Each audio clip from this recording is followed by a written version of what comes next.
मङ्गलम्। श्रियः कान्ताय कल्याणनिधये निधयेऽर्तिनाम् श्रीवेङ्कटनिवासाय श्रीनिवासाय मङ्गलम्। लक्ष्मी सविभ्रमालोकः सुभ्रूविभ्रमचक्षुषे चक्षुषे सर्वलोकानां वेङ्कटेशाय मङ्गलम्।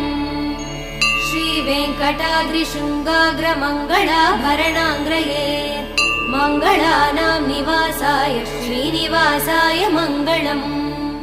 सर्वावयव सौन्दर्य सम्पदा सर्वचेतसां सदा सम्मोहनायास्तु वेङ्कटेशाय मङ्गलम्।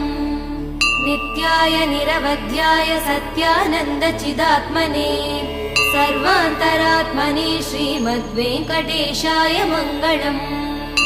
स्वतः सर्वविदे सर्वशक्तये सर्वजे